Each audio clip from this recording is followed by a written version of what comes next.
What if I were to tell you that within our own cosmic neighborhood, a mere stone's throw in galactic terms, there is an object that appears to predate time itself? How could a star possibly have an age that surpasses that of the entire known universe? This isn't the premise of some science fiction epic, but rather a genuine astronomical puzzle that has perplexed cosmologists for a long time. This is the tale of the star known as Methuselah. Initial calculations estimated Methuselah's age at a staggering 16 billion years. However, we have determined with remarkable precision that the universe is only 13.8 billion years old. What can this possibly signify? It suggests a colossal error has occurred somewhere, either in our techniques for dating stars or in our fundamental comprehension of the cosmos's age. Then again, maybe this paradox isn't an error, but the first clue to a new realm of physics we can't yet conceive. This is the account of how one tiny point of light compelled us to challenge the very basis of our reality.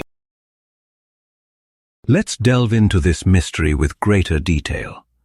Our subject's official catalog designation is HD 140283, a name that lacks any poetic flair, as it's just a simple entry in the Henry Draper astronomical catalog. Yet, concealed behind this uninspired label is a star that caused scientists to question the bedrock of cosmology itself, earning it the second name, Methuselah, due to its incredible antiquity. So where does this cosmic senior citizen reside?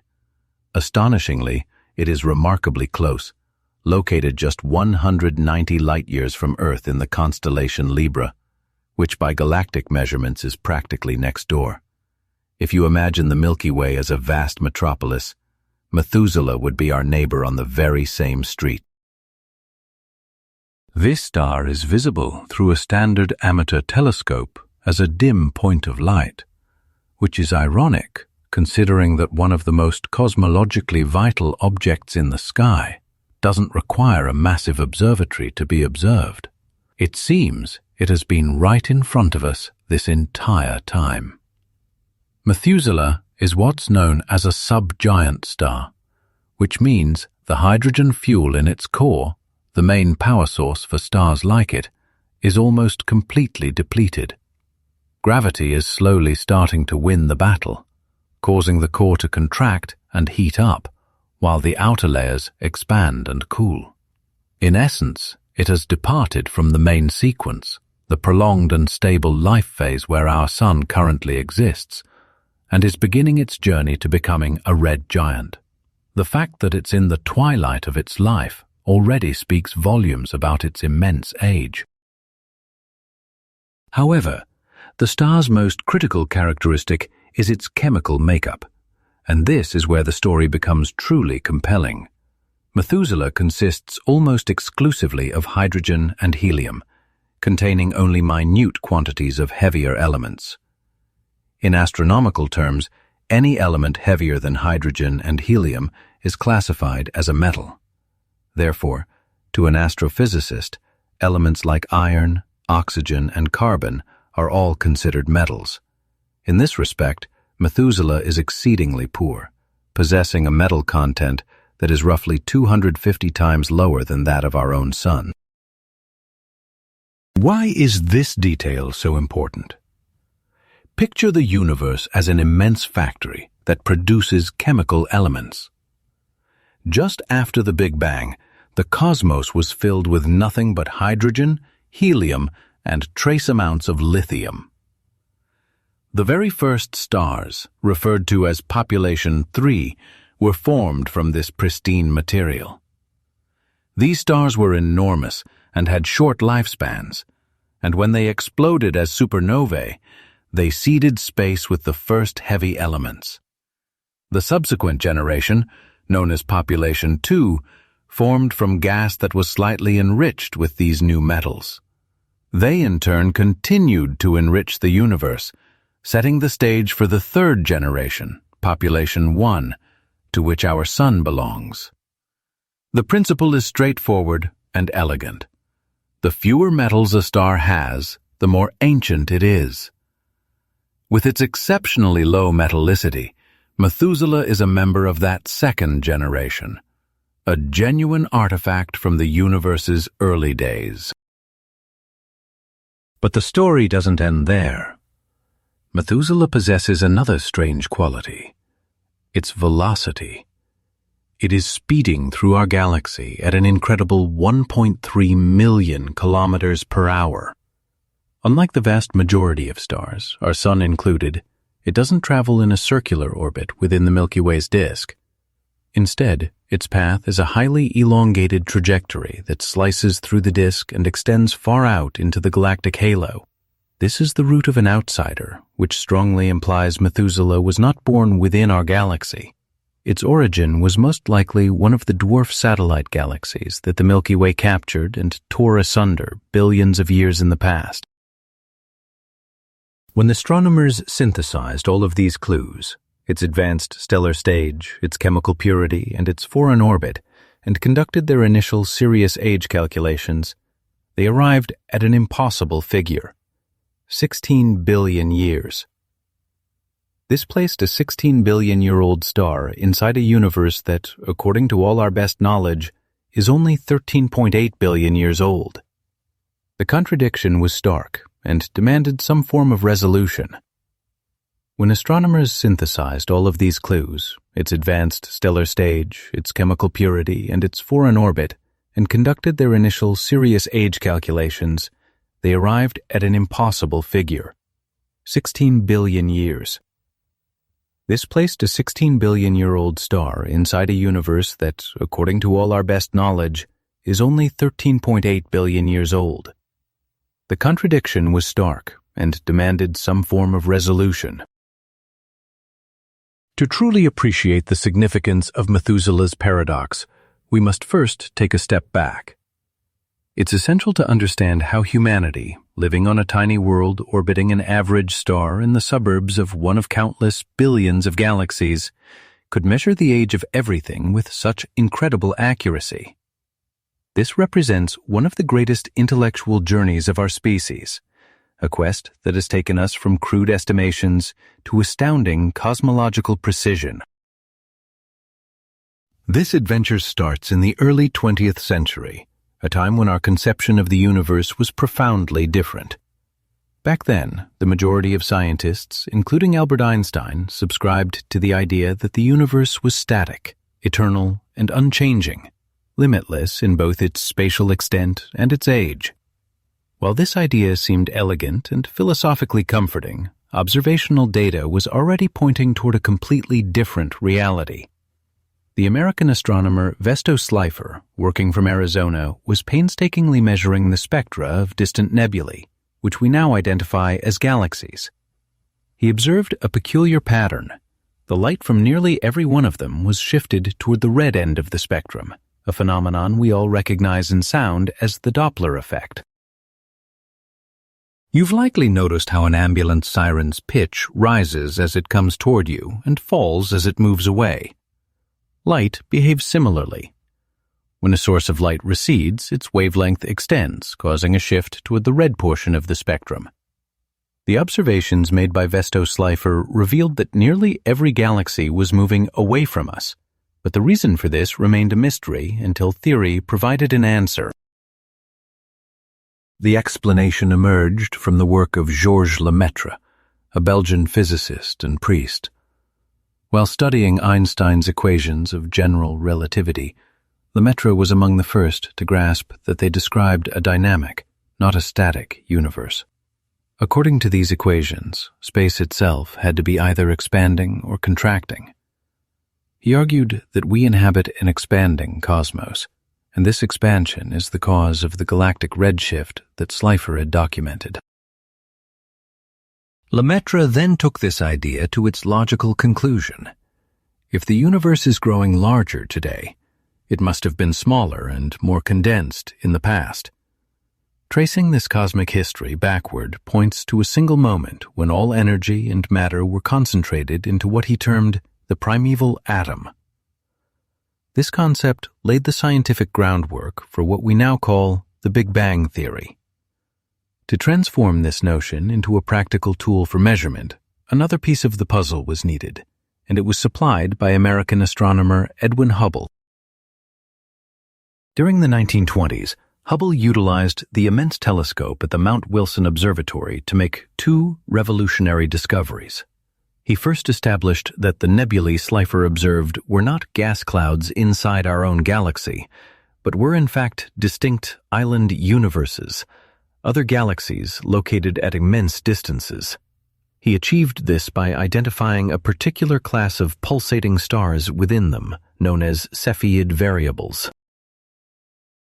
These stars serve as cosmic yardsticks because their pulsation rate is directly linked to their true brightness. Think of it like knowing you have a 100-watt light bulb. By measuring how faint it appears from your location, you can accurately calculate how far away it is. For Hubble, Cepheids became these indispensable standard candles. After measuring the distances to numerous galaxies, he then correlated this data with Slipher's redshift measurements. In 1929, Hubble published a graph that fundamentally altered our understanding of the cosmos. It showed a direct, linear correlation between a galaxy's distance from us and the speed at which it is moving away. The more distant the galaxy, the faster its recession. This principle, now known as the Hubble-Lemaitre law, delivered the observational proof of an expanding universe and gave us our first method for calculating the age of everything. By knowing the current rate of expansion, a value called the Hubble constant, we can effectively rewind the cosmic clock to determine when it all began. However, Hubble's first calculations were significantly off. An error in calibrating the Cepheid data led him to an age of only 2 billion years for the universe, which was younger than the age of Earth, already estimated by geologists to be several billion years old. This marked the first of many age-related paradoxes in cosmology's history. As the years went by, refinements in distance-measuring techniques led to older and more accurate estimates for the universe's age. The crucial breakthrough that provided today's precise figure, however, came not from observing galaxies, but from detecting the most ancient light in existence. The theory proposed that if the universe started in an extremely hot, dense state, a residual glow from that primordial heat must still persist throughout space. As far back as the 1940s, physicists George Gamow, Ralph Alpher, and Robert Herman had predicted that this radiation, having cooled over billions of years due to cosmic expansion, should now exist as a faint microwave background, just a few degrees above absolute zero. Their groundbreaking work, however, was largely overlooked for decades. Then, in 1965, two radio astronomers at Bell Labs, Arno Penzias and Robert Wilson, were testing a new antenna when they encountered a persistent, puzzling background noise. This faint hiss was present no matter where they aimed their instrument. They meticulously checked all their equipment, reviewed their calculations, and famously even cleaned pigeon droppings from the antenna, thinking it might be a source of the static. Yet the noise remained, coming from every direction in the sky with equal intensity. At the same time, just a few dozen kilometers away at Princeton University, a team under Robert Dicke was constructing an instrument to specifically find the very cosmic radiation that Gamow and his colleagues had predicted. When Dickey's team heard about the problem Penzias and Wilson were facing, they instantly knew what the mysterious noise was. It wasn't interference. It was the faint, cooled afterglow of the Big Bang, the very echo of creation. This discovery, which later earned a Nobel Prize, elevated cosmology from a field of philosophical speculation into a precise, observational science. Humanity had just found a baby picture of its own universe. The cosmic microwave background, also known as CMB radiation, was released at a very specific time, approximately 380,000 years after the Big Bang. Before that moment, the universe was an opaque plasma, an incredibly hot and dense soup of protons, electrons, and photons. Light was unable to travel freely as it was constantly being scattered by loose electrons, creating a condition similar to a dense fog. As the universe continued to expand, it also cooled. Once the temperature fell to about 3000 Kelvin, protons and electrons could finally combine to create the first stable, neutral hydrogen atoms in a process known as recombination. This event caused the universe to suddenly become transparent. Photons, which had been trapped within the plasma, were set free to stream across the cosmos. It is this ancient light, having journeyed for 13.8 billion years, that we now detect as the microwave background. Initial measurements revealed this radiation to be astonishingly uniform, with temperature fluctuations of merely 1 part in 100,000. Yet this presented a new problem. If the early universe had been perfectly smooth, it would have just stayed as a featureless expanse of gas. There would have been no tiny variations in density that gravity could later amplify to form the galaxies, stars, and eventually life as we know it. It stood to reason that this background radiation couldn't be perfectly uniform. It had to contain minuscule temperature variations, like ripples spreading across a cosmic sea. For decades, finding these subtle fluctuations became the central quest of cosmology. That search culminated in 1992, when NASA's COBE satellite finally made the initial detection, providing a stunning validation of the underlying theory. The map generated by COBE showed faint patches of warmth and cold, which you can think of as the primordial seeds that eventually blossomed into the vast structure of the universe we see today. Later missions dramatically improved upon this initial picture. In 2003, the WMAP satellite delivered a far more detailed chart of these variations, and a decade later, in 2013, the European Space Agency's Planck Observatory captured the most definitive image of the cosmic microwave background ever seen. But you should understand that this map is far more than an aesthetically pleasing image. It's a treasure trove of scientific information. The way these hot and cold spots are sized and scattered across the sky is exquisitely sensitive to the universe's most basic properties. Consider the sound of a musical instrument. By analyzing its tone and overtones, you can infer a great deal about its physical nature, its materials, its dimensions, and how tightly its strings are wound. This analogy holds true for the cosmic microwave background, because the fluctuations are effectively fossilized sound waves that once traveled through the dense plasma of the infant cosmos. By studying the harmonics of these ancient cosmic echoes, scientists can calculate the universe's composition with remarkable accuracy. This very process gave rise to what we now call the Standard Cosmological Model, or lambda-CDM. This model posits that the universe is made of 3 distinct components. Only about 5% is the ordinary baryonic matter you're familiar with, the substance that forms you, me, the planets, and stars. A much larger portion, around 27%, is composed of dark matter, an unseen material whose gravity binds galaxies. The vast majority, the remaining 68%, is thought to be the even more enigmatic dark energy, represented by the Greek letter lambda, which is responsible for the accelerating expansion of the cosmos. By fine-tuning the variables within this model until it perfectly aligns with the data from the Planck satellite, scientists can pin down these cosmic parameters to a precision of less than 1%. The age of the universe itself is one of the key values derived from this comprehensive dataset. The most recent figures, based on Planck's observations, place the universe's age at 13.787 billion years, with a remarkably small margin of error of just 20 million years. For convenience, this is often rounded to 13.8 billion years. You must understand, this figure is not a conjecture or a broad approximation. It represents the culmination of decades of theoretical development and painstaking observation, all centered on analyzing the most ancient light we can detect, the cosmic microwave background radiation, also known as the relic radiation, which permeates all of space.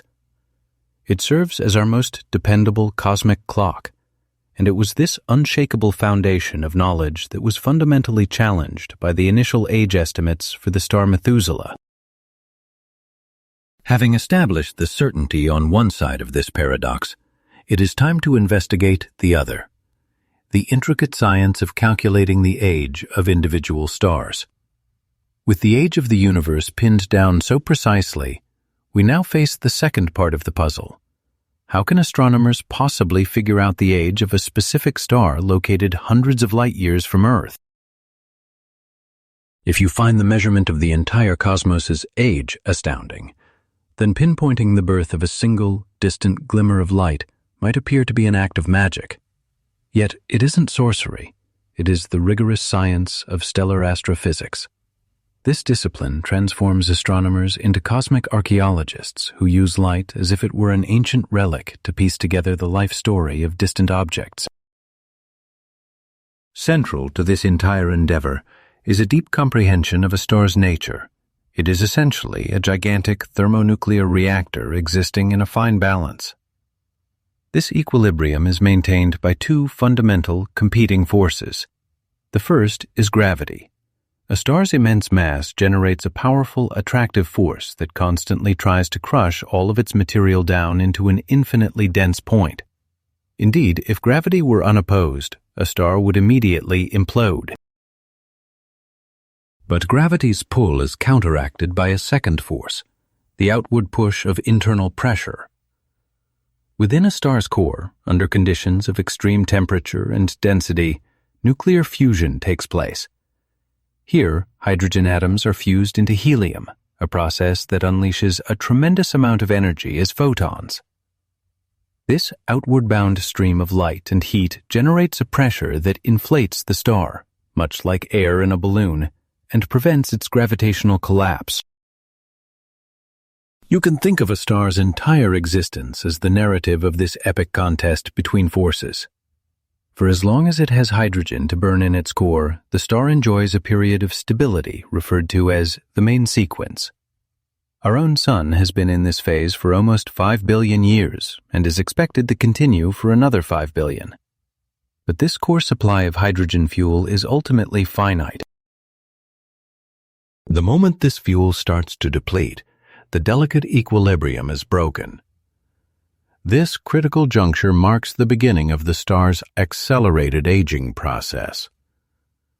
With its primary energy source gone, the core begins to shrink under the force of gravity, which in turn causes it to heat up dramatically.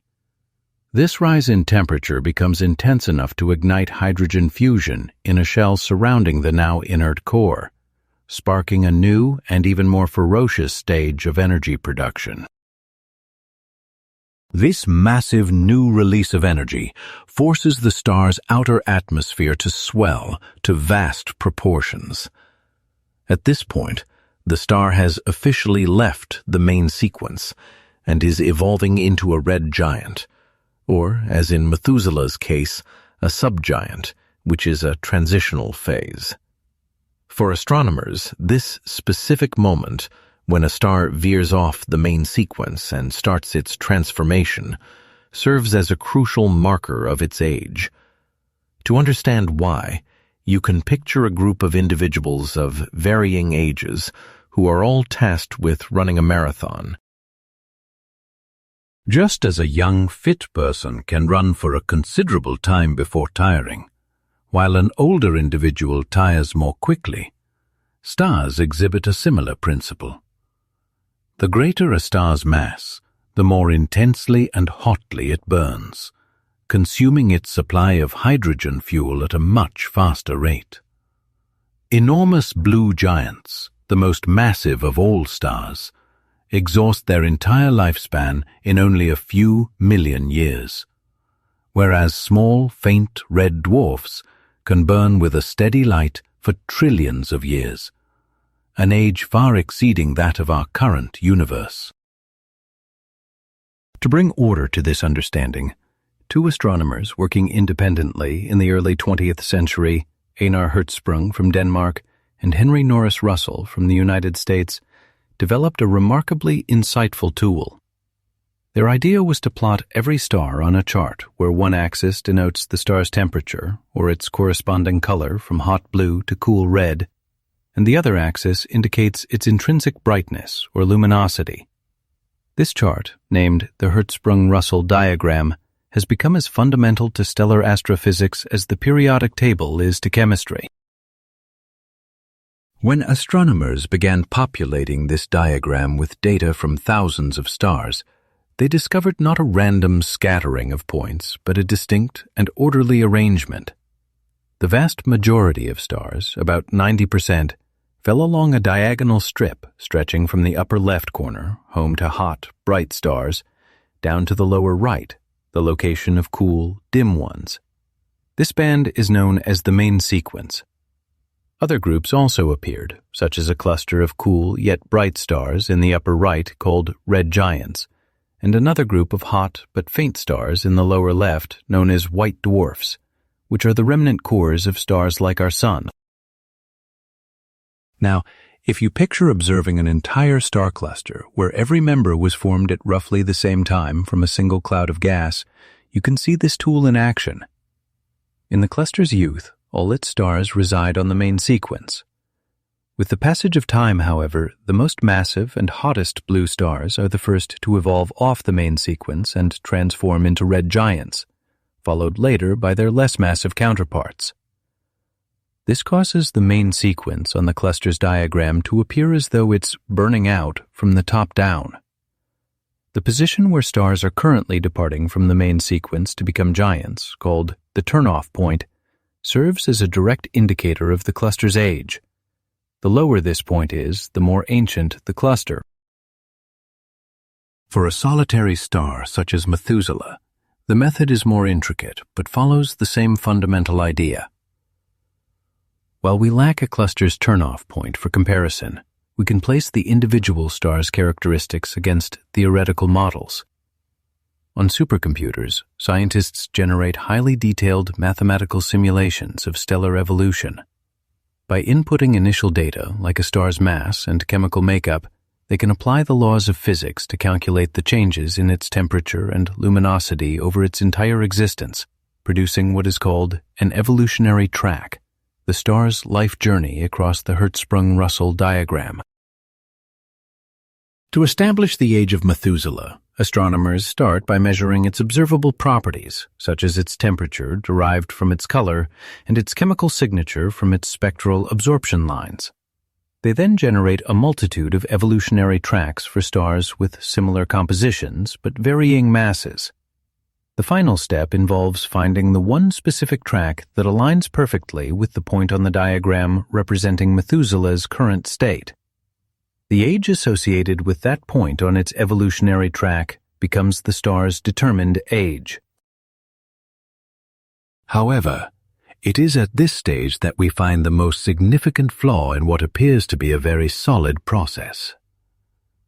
As you might remember, one of the diagram's axes represents luminosity, which is a property we cannot measure directly.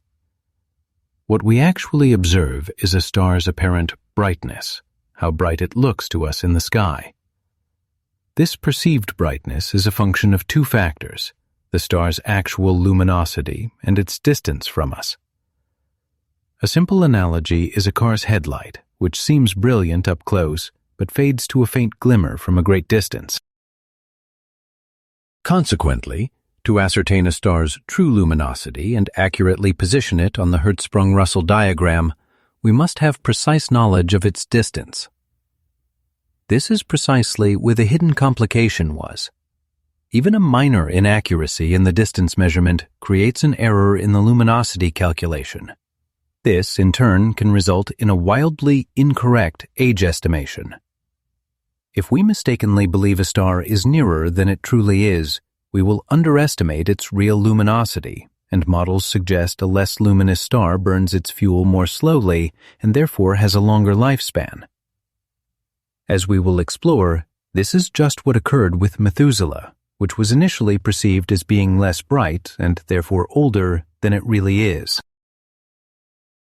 It becomes clear that the entire ambitious pursuit of stellar archaeology, the science of determining age from starlight, depends entirely on solving a seemingly straightforward geometry problem: measuring distance. The fundamental cause of the entire Methuselah paradox was rooted in this very challenge of cosmic perspective.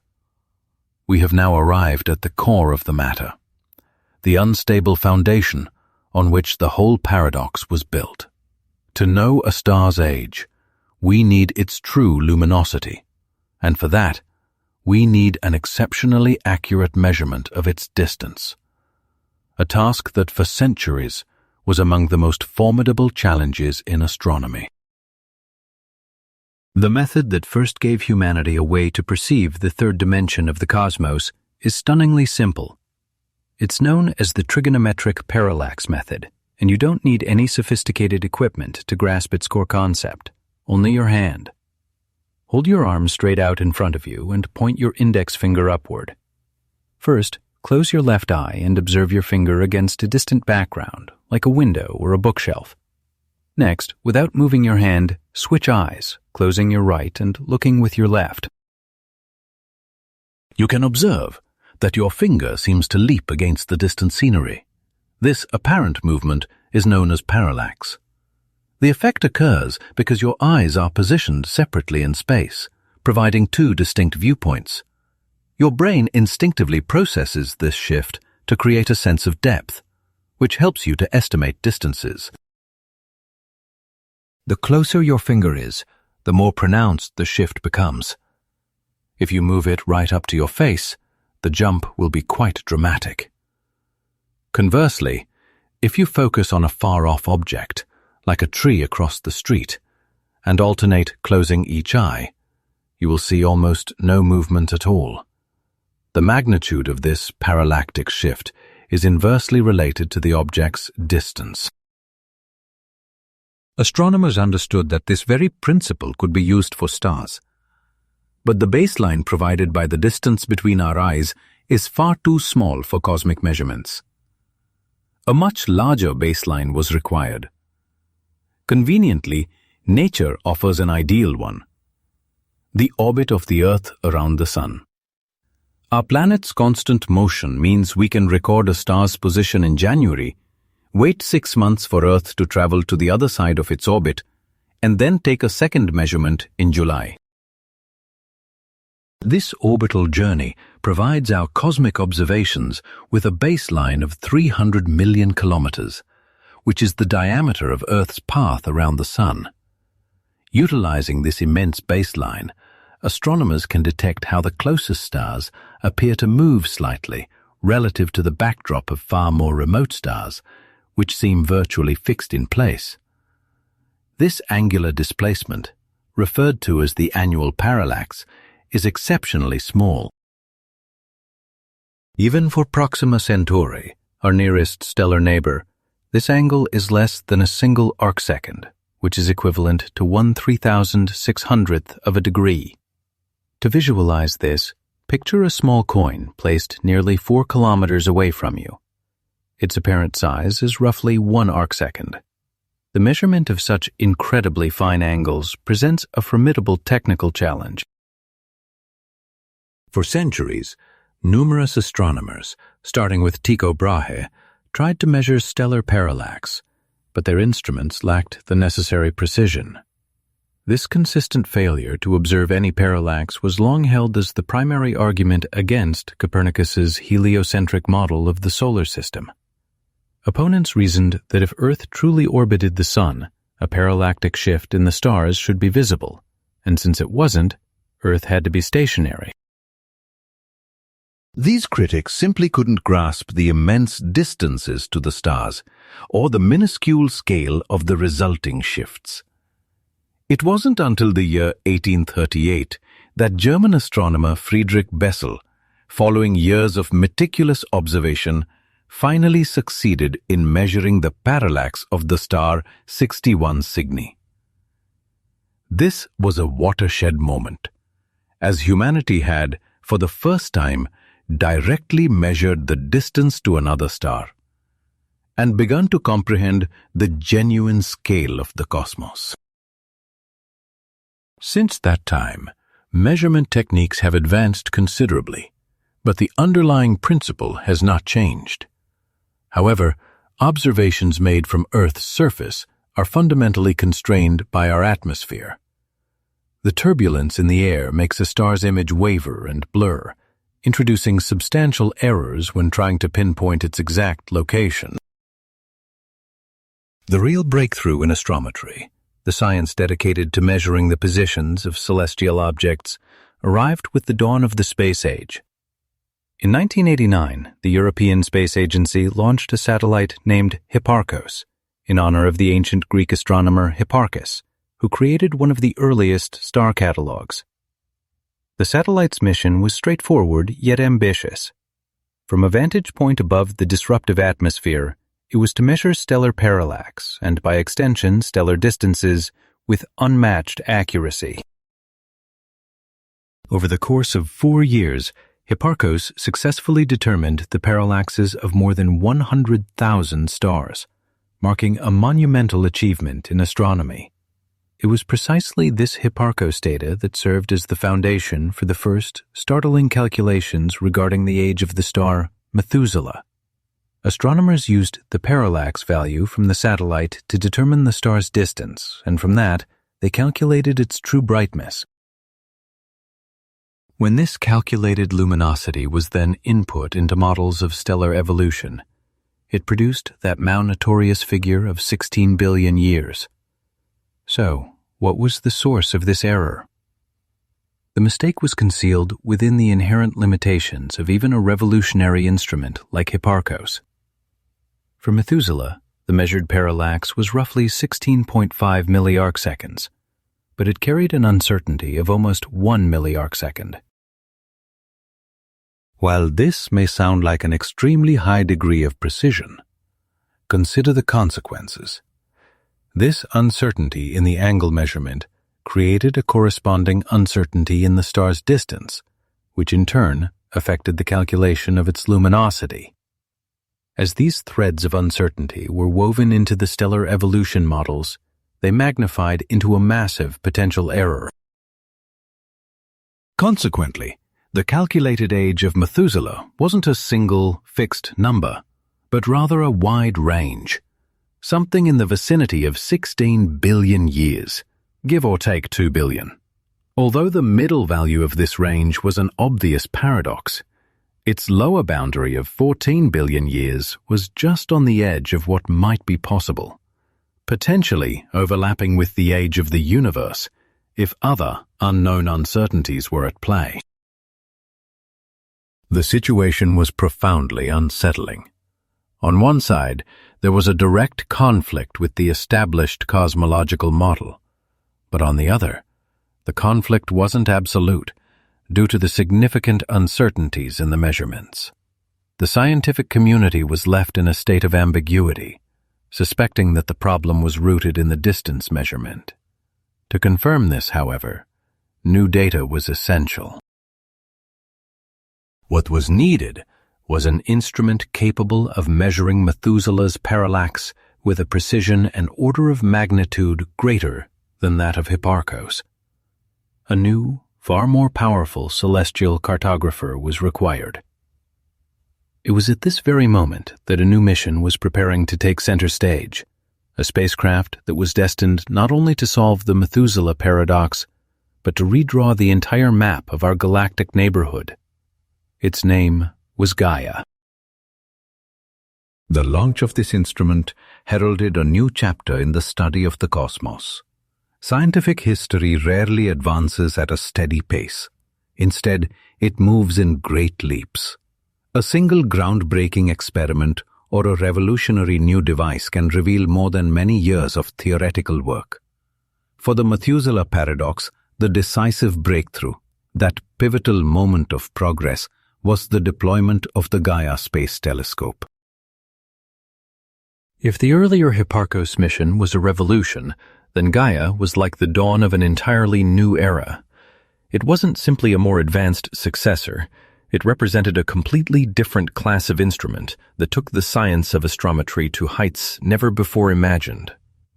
As another project of the European Space Agency and the spiritual heir to Hipparcos, this spacecraft was launched in 2013 and positioned at a very specific spot known as Lagrange Point L2, located 1.5 million kilometers from our planet, in the direction away from the Sun.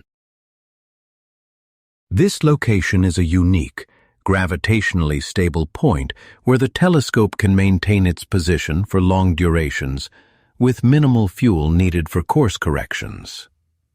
At this vantage point, the Sun, Earth, and Moon are perpetually behind the spacecraft's field of view, which prevents their light from interfering with observations and keeps the instrument at a consistent temperature.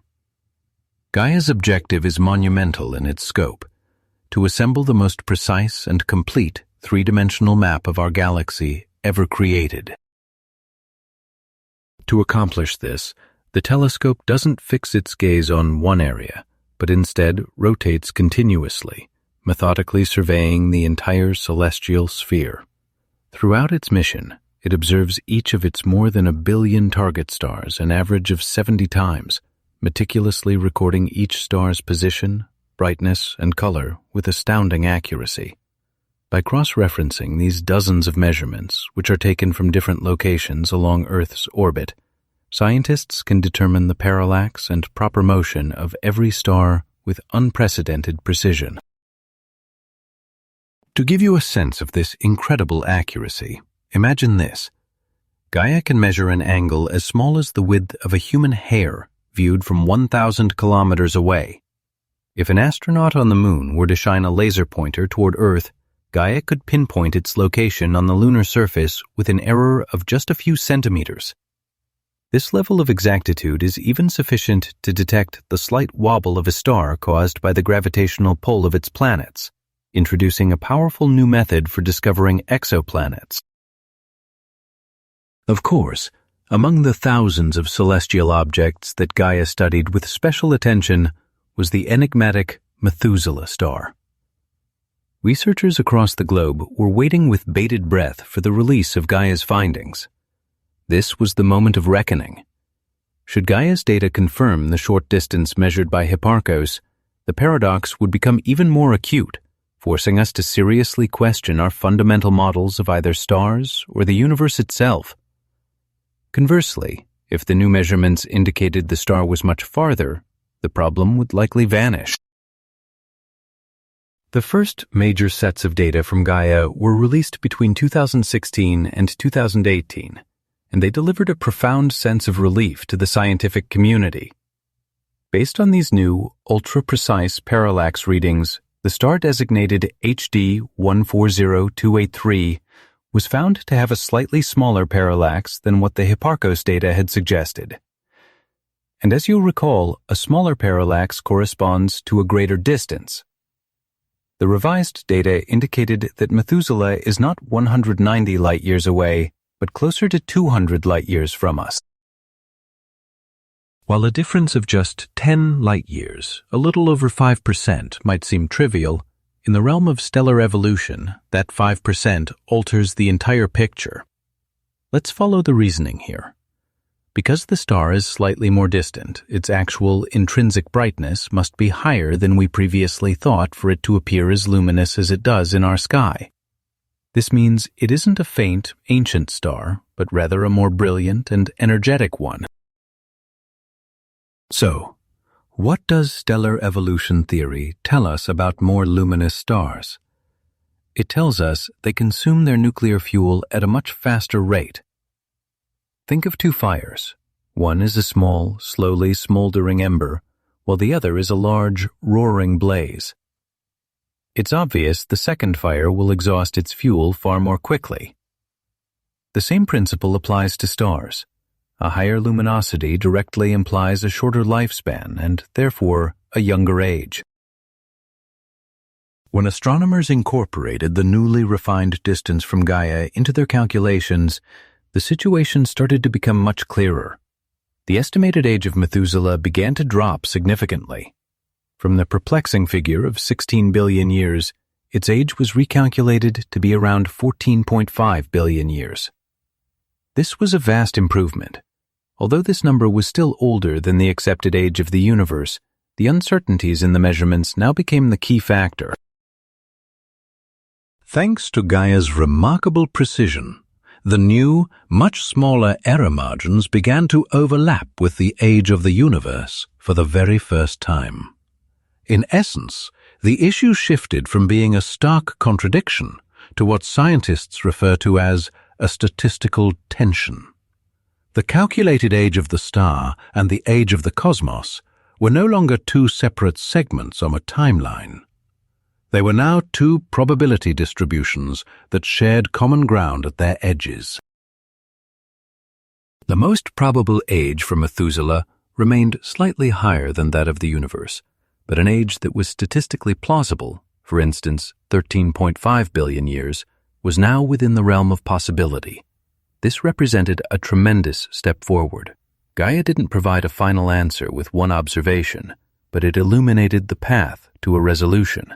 It demonstrated that the core of the problem was an imprecise distance measurement, and the great uncertainty that fueled the paradox began to dissolve in the face of more accurate data. However, the investigation was not yet complete, as even with Gaia's data, Methuselah's age continued to push the very limits of what is considered cosmologically possible.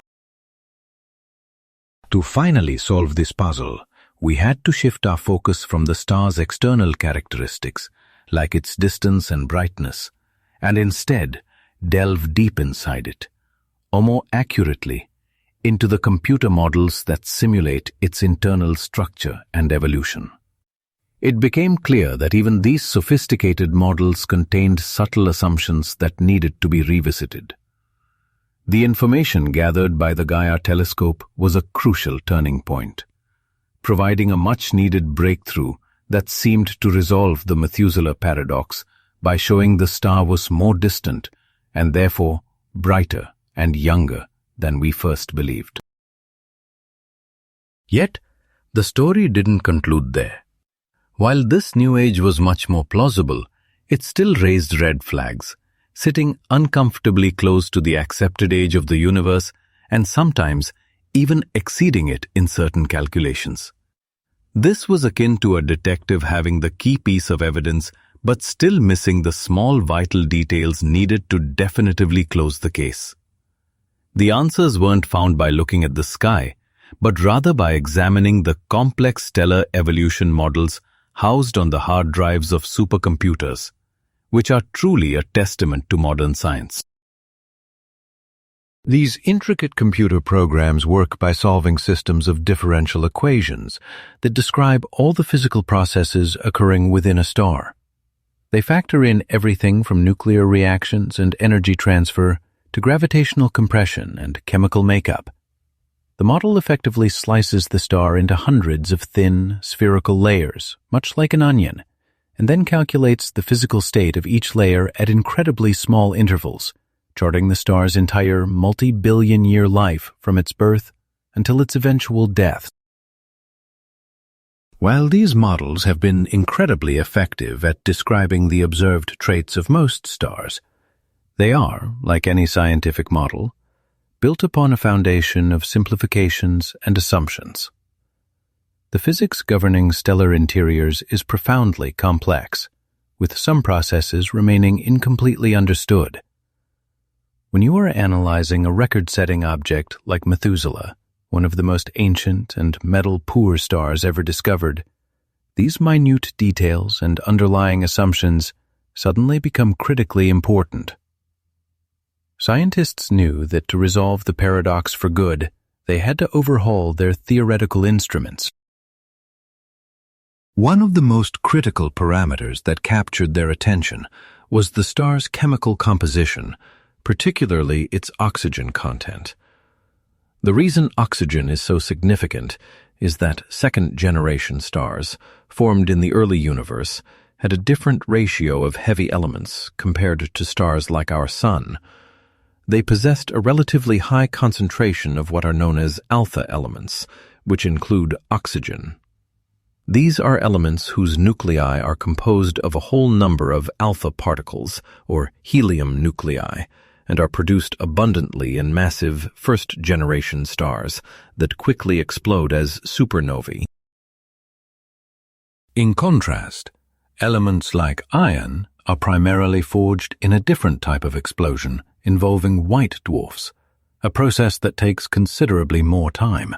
Consequently, ancient stars display a surplus of oxygen relative to iron.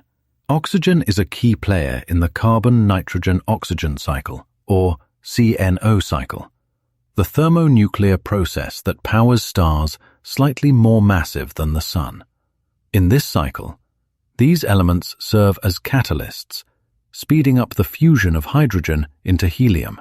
If you increase the initial oxygen in a star's model, you make its nuclear furnace burn more efficiently. With more efficient burning, the star produces more energy, shines with greater luminosity, and consequently exhausts its fuel supply more rapidly, leading to a shorter lifespan. A research group headed by astronomer Howard Bond from Pennsylvania State University performed a new, more detailed spectral analysis of Methuselah. They were able to refine the oxygen content in its atmosphere, confirming it was indeed higher than what earlier models had assumed. When they plugged this updated, higher value into their simulations, the star's calculated age dropped by several 100 million years, moving it comfortably into a safer range. But the investigation didn't stop there. Scientists dug even deeper, analyzing physical processes that are sometimes overlooked in simpler models. One such process is diffusion, which involves the settling of heavy elements. You can visualize this by imagining sand in a glass of water. If left undisturbed, the heavier sand grains will slowly sink. A similar, though far more complex phenomenon occurs inside a star. Heavier elements like helium and oxygen are gradually pulled by gravity from the outer layers toward the star's deeper interior. Simultaneously, radiation pressure can push some elements outward.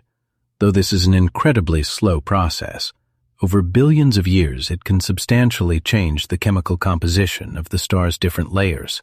This leads to a greater concentration of helium in the core than would otherwise exist, and the more helium there is in the core, the faster the hydrogen fuel is consumed. This, in turn, accelerates the star's evolution and further reduces its calculated age. When astronomers incorporated more precise diffusion calculations, they trimmed several 100 million more years off Methuselah's age. Each of these adjustments, refining the oxygen content, accounting for diffusion, and using updated data on nuclear reaction rates, represented a small but significant victory. Though minor on their own, these refinements collectively completed the picture. It was a painstaking process of fine-tuning a delicate instrument where every single component mattered. As a result of this years-long endeavor, which merged new observational data from Gaia with the latest breakthroughs in theoretical astrophysics, the pieces of the puzzle finally fell into place. Today, various scientific teams employing slightly different models and data sets consistently arrive at similar conclusions about Methuselah's age, placing it at approximately 12 billion years. When you factor in the remaining uncertainties, the star's age could be slightly higher or lower, but it now falls comfortably within the lifespan of the universe. Consequently, a paradox that once seemed to challenge the very foundations of physics was revealed to be the product of several combined issues: an imprecise distance measurement, now corrected by the Gaia mission, and certain inaccuracies in stellar models, which have been refined through a more profound understanding of stellar physics. The story of Methuselah is not about a failure of science. Rather, it represents one of its greatest triumphs. It showcases how the scientific method, built on a continuous interplay between theory and observation, can correct itself and ultimately guide us toward a more precise and coherent view of our world. But before we consider this matter settled, let's allow for a moment of skepticism and ask, what if things had turned out differently? Suppose the updated data had actually confirmed the paradox. What sort of bold new ideas would we have been forced to contemplate? We have journeyed far, seeing how improved distance calculations from the Gaia telescope and careful adjustments to stellar models have apparently resolved the Methuselah dilemma. With the star appearing slightly younger, its age now sits comfortably within the accepted age of the cosmos. While the case seems closed, let's pause and indulge in a thought experiment rooted in scientific doubt. Imagine an alternate outcome, where the new data from Gaia only reinforced the initial smaller distance. What if all the refinements to stellar modeling simply proved that our original calculations were correct all along? We would be left confronting an undeniable fact. A star that is, for example, 15 billion years old, existing inside a universe that is merely 13.8 billion years old. In that scenario, the only place left to look for an error would be in our most fundamental assumptions. We would be forced to reconsider our entire understanding of the age of the universe itself. This proposition may sound like heresy. As we've discussed, the figure of 13.8 billion years isn't just a casual guess. It is a foundational element of modern cosmology. This age is derived from extremely precise measurements of the cosmic microwave background radiation and is supported by a comprehensive theoretical framework known as the Lambda CDM or LCDM model. Decoding this name reveals the pillars of cosmology today. CDM signifies cold dark matter, the enigmatic, invisible substance constituting about 27% of the universe's mass energy, which acts as the gravitational scaffolding for galaxies. The Greek letter lambda, on the other hand, symbolizes dark energy, an even more perplexing substance that accounts for a staggering 68% of the universe. It is this very dark energy that becomes the central figure in our thought experiment. In the standard Lambda CDM model, dark energy is presumed to be an intrinsic property of the vacuum of space, what is referred to as the cosmological constant. This is the exact constant that Albert Einstein once added to his equations to create a static universe, a move he later famously called his greatest mistake, after Edwin Hubble demonstrated that the universe is, in fact, expanding. The irony is that this supposed blunder might have been Einstein's most accurate prophecy. In the late 1990s, two separate teams of astronomers studying distant supernovae made a groundbreaking discovery. The universe isn't just expanding, its expansion is accelerating. Something that pervades all of space is acting like a form of anti-gravity, pushing galaxies apart with increasing speed. This mysterious force was given the name dark energy, and the most straightforward explanation for it is the cosmological constant, lambda. However, the key word here is constant. Within the Lambda CDM model, we operate under one massive assumption, that the density of this dark energy remains unchanged throughout cosmic history. We presume it was the same 1 billion years ago as it is today, and will be the same 10 billion years into the future. This is a powerful claim that currently lacks any solid theoretical basis. We simply accept it because it is the most elegant solution that aligns with our observations. But what if this assumption is wrong? What if dark energy isn't a property of the vacuum, but is instead a dynamic field that can vary over time? Theoretical physicists have proposed a name for this hypothetical entity: quintessence. Unlike the cosmological constant, which acts as a passive, unchanging background, quintessence is capable of evolving. Its density and pressure could have been different in the universe's past. Think of it like a car on a highway. A cosmological constant is a driver who has locked the accelerator in a single position, creating a steady rate of acceleration. Quintessence, in contrast, is a driver who can decide when to push the pedal down harder and when to ease up, changing the rate of acceleration. How would this possibility alter the age of the universe? If you imagine that in the distant past, during the initial few billion years following the Big Bang, dark energy was weaker, or perhaps entirely absent, then gravity from both regular and dark matter would have exerted a stronger braking force on cosmic expansion. Only much later, maybe 5 or 6 billion years ago, would this quintessence field have activated to its full potential, beginning to accelerate the universe's expansion. In such a model, the cosmos would have needed more time to grow to its current size and rate of expansion.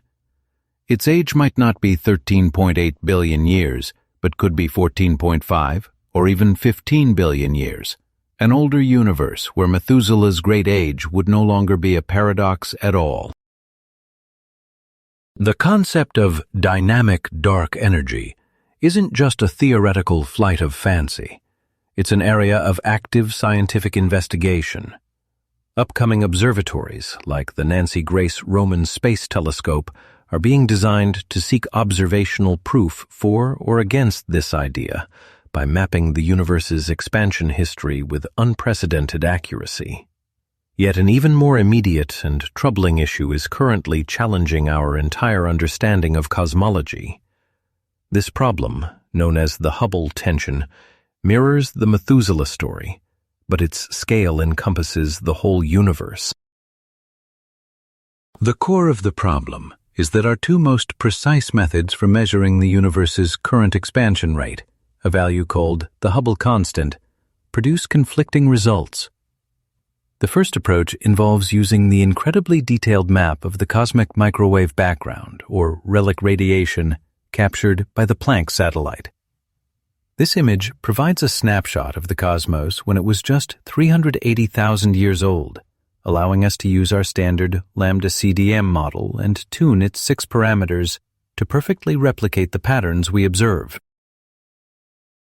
Imagine you have a finished cake and its recipe. You would adjust the quantities of ingredients until your theoretical cake perfectly matches the final product. By doing this with the universe, our model not only describes the relic radiation, but also predicts every other cosmological value, including today's expansion rate. The figure derived from the Planck data is roughly 67.4 kilometers per second per megaparsec, meaning that for every 3.26 million light-years of distance, the universe's expansion accelerates by that speed. The second method is far more direct, as it doesn't depend on a model of the early cosmos. Instead, it measures the expansion rate as it is happening right here and now in our local cosmic neighborhood, using a technique called the cosmic distance ladder. The first step on this ladder involves precisely measuring the distances to the closest stars in our own galaxy through the parallax method, a task for which the Gaia telescope is perfectly suited. Moving to the next rung, we identify certain pulsating stars in these same areas, known as Cepheid variables, the very same type of cosmic beacons Edwin Hubble once used. With their distances established by parallax, we can calculate their true brightness. On the third rung, we find these same Cepheids in more distant galaxies that have also hosted Type 1a supernovae. These exploding stars serve as even more luminous standard candles for measuring cosmic distances. These supernovae occur when a white dwarf in a binary star system accretes too much material from its partner, causing it to detonate once it reaches a precise mass called the Chandrasekhar limit. This consistency ensures they all achieve nearly the same peak brightness. Using Cepheids to calibrate this luminosity, We can then measure the distances to extremely remote galaxies. By combining these distances with their redshifts, we can directly calculate the Hubble constant. A team led by Nobel laureate Adam Rees has spent years refining this method, relying heavily on data from the Hubble Space Telescope, and their findings are consistently different. Their most recent measurement for the Hubble constant is about 73 kilometers per second per megaparsec. While the gap between 67.4 and 73 might seem minor, the precision of both techniques has become so refined that their margins of error no longer overlap. The disagreement between these two trusted measurements has now achieved a statistical significance of 5 sigma, which in particle physics is the standard for claiming an official discovery. The chance that this is just a random statistical error is approximately 1 in 3.5 million. This leaves us with 2 profound possibilities. Either one of these incredibly complex experiments has a hidden error that the world's leading scientists have missed, or our standard model of cosmology, lambda CDM, is fundamentally incomplete. Here, however, is where the implications become truly fascinating, especially concerning the age of the cosmos. The universe's age is roughly inversely proportional to the Hubble constant. The faster it expanded, the less time it took to get to its current size. If we trust the Planck data and its lower Hubble constant, the universe is 13.8 billion years old. This aligns with our current understanding and resolves the Methuselah paradox. But if the local supernova measurements are correct and the Hubble constant is higher, then the universe must be significantly younger, closer to 12.8 billion years.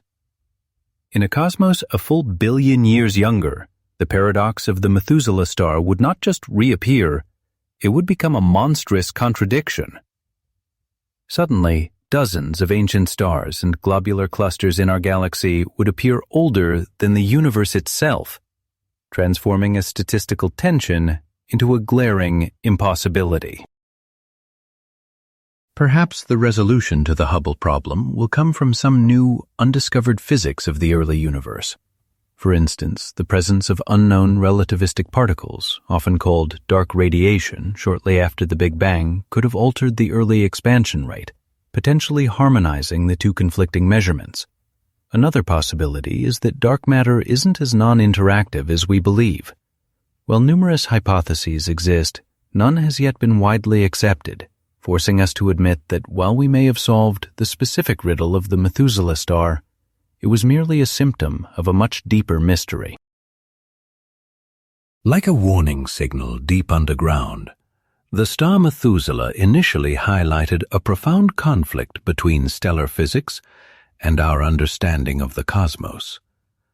Although we resolved that particular issue, we are now detecting new, perhaps more troubling tremors from the foundations of cosmology.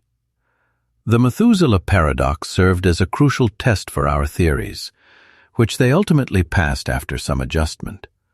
However, the current Hubble tension represents a new and far more significant challenge, reminding us that our quest to fully map the universe's history is far from complete.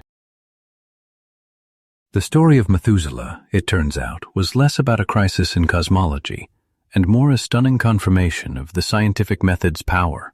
Yet the importance of this star goes well beyond solving the puzzle of its own age. Methuselah, along with other ancient celestial bodies, are not merely background players in the cosmic saga. They are our most precious witnesses, practically the only time capsules we have that hold information about the most enigmatic and unobserved era in the universe's past.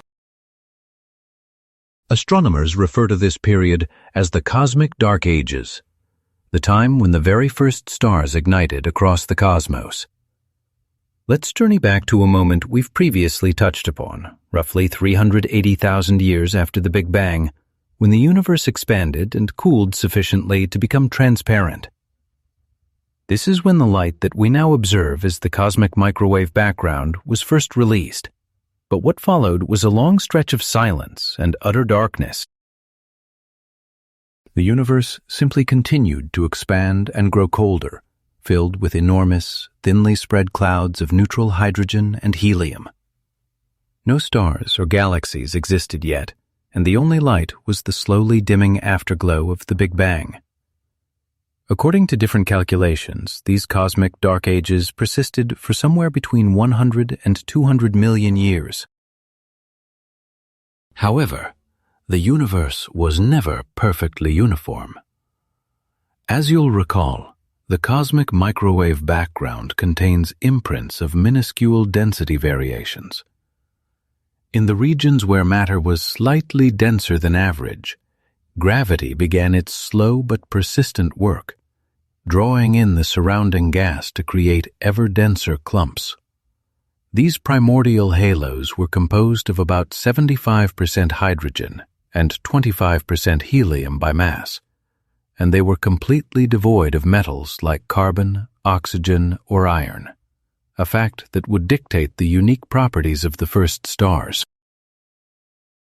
In the modern universe, heavy elements within gas clouds, such as those that formed our Sun, serve as highly effective cooling agents. Atoms of carbon and molecules like carbon monoxide can collide and radiate away thermal energy as infrared light, which allows the cloud to cool, contract, and break apart into many smaller fragments. This process explains why stars today typically form in large clusters and why most possess relatively low masses, similar to our Sun. But this cooling mechanism was absent in the early cosmos. A primordial gas cloud could only shed heat through the radiation of molecular hydrogen, which is a remarkably inefficient process. Consequently, these clouds stayed warm and could only collapse once they had gathered an immense amount of mass. This meant they resisted fragmentation. So instead of forming hundreds of smaller stars, a single enormous protostar would emerge at the center of the halo. These earliest stars, which theorists have named population 3 stars, must have been genuine behemoths.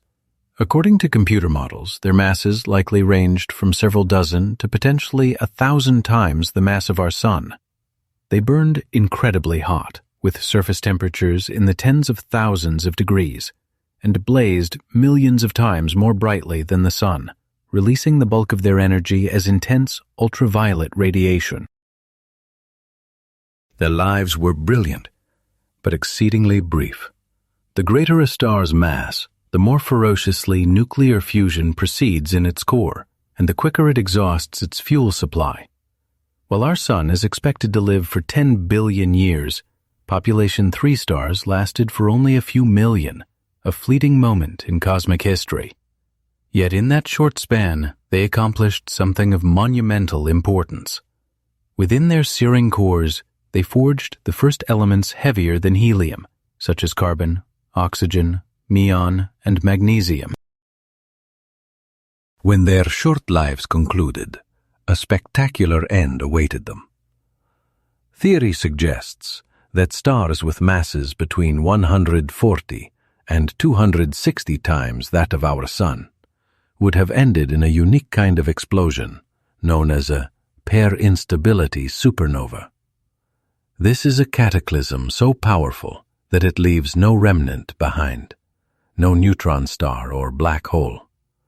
The star is completely obliterated, scattering all the material it ever created into the surrounding space, while even more massive stars likely collapsed directly into black holes, which may have been the seeds for the supermassive black holes found at the centers of galaxies today.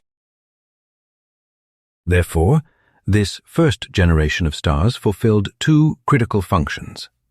First, their intense ultraviolet light initiated the reionization of the universe, stripping electrons from neutral hydrogen atoms and transforming the cosmic fog back into transparent plasma, which brought the Dark Ages to a close. Second, their explosive deaths seeded the cosmos with its first metals, enriching the primordial gas with initial doses of carbon, oxygen, and iron. It was from this newly enriched material that the subsequent generation of stars, known as population 2, began to form. And at this point, Methuselah makes its return to our story. As a member of this second stellar generation, it was born from a gas cloud already seeded with the remnants of one or more population 3 star explosions. The chemical makeup of Methuselah acts as a sort of forensic fingerprint left by its long-vanished predecessors. By analyzing this ancient star, we can delve into a fascinating field of science that is best described as true stellar archaeology. Much like forensic experts use gunpowder traces to identify a weapon, we can piece together the identity of the first stars by studying the chemical fingerprints they left behind. Through high-resolution analysis of Methuselah's spectrum, for instance, astronomers can determine not just its iron or oxygen levels, but the abundance of dozens of less common elements. This specific ratio of elements, known as the chemical pattern, contains a wealth of unique information. Different kinds of supernovae forge heavy elements in varying proportions, leaving behind distinct signatures. The pair instability supernovae I mentioned earlier, for example, are predicted to produce a very particular pattern, a surplus of what are known as alpha elements, like oxygen and silicon, alongside a scarcity of elements with odd atomic numbers, such as sodium and aluminum. By comparing the chemical makeup observed in Methuselah with these theoretical models, scientists can rigorously test their hypotheses about what population 3 stars were truly like. So, what does the evidence show? The chemical signature of Methuselah, along with several other stars extremely poor in metals, doesn't quite align with the predictions for a single massive pair instability supernova. Instead, the patterns suggest that the primordial gas that formed these stars was seasoned by the remnants of a more conventional, smaller first-generation star, perhaps one only 20 to 30 times the mass of our Sun. This implies that the earliest stars weren't all colossal giants, but may have spanned a broad spectrum of sizes, or perhaps they formed in small clusters where the interstellar gas was cross-contaminated by multiple stellar explosions. Every ancient star we find and meticulously analyze adds another vital piece to this cosmic puzzle. Currently, we know of hundreds of stars with metal content 100 times lower than the Sun's, and a few dozen that are 1,000 times lower. Beyond these, there are the true record breakers, whose iron levels are hundreds of thousands or even millions of times less than our Sun's. A prime example is the star SMSSJ 0313-6708, found in Australia, which is so deficient in iron that astronomers believe it was born from a gas cloud seeded by the debris of just one population 3 star. This entire field of inquiry is driving toward one ultimate prize: the discovery of a truly pristine population 3 star, an object composed exclusively of hydrogen and helium. The prevailing theory suggests we will never find one, as they are all thought to have been incredibly massive and would have burned out long ago. But what if that theory isn't the complete picture? What if, under certain conditions, low-mass population 3 stars, with, for example, less than 80% of the Sun's mass, were able to form? Stars of that smaller size have exceptionally long lives, with lifespans that stretch beyond the current age of the cosmos. If they ever existed, then they must still be out there, somewhere within our own galaxy. These primordial relics should be hiding in plain sight, lost within the immense stellar population of the Milky Way, waiting to be discovered. Locating such a star represents the holy grail for stellar archaeology, as it would offer direct, undeniable validation of our theories about the early universe an achievement akin to finding a living dinosaur.